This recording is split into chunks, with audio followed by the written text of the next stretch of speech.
What is up, you guys? Max back here with another video, and in this video I'm going to be showing you guys how to fix an exterior trim panel that's falling off, like you can see here, with a couple easy steps. It's going to be extremely easy to do this. This just happens with wear and tear, and it's an easy fix. Like I said, it's about $5 to fix. You're going to need some alcohol, and then you're also going to need some double-sided 3M tape.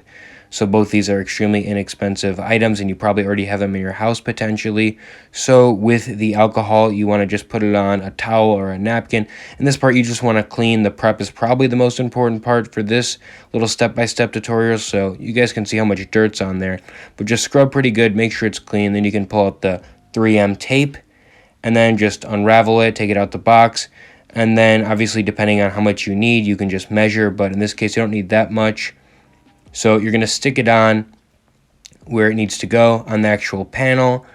Then go ahead and peel off the other side of the 3M tape, which might be a little hard to do. But after you're done doing that, just push on it as hard as you can. Make sure to kick it for good measure. And that should be it. You guys should be all good. Make sure to like and subscribe if you enjoyed. Peace.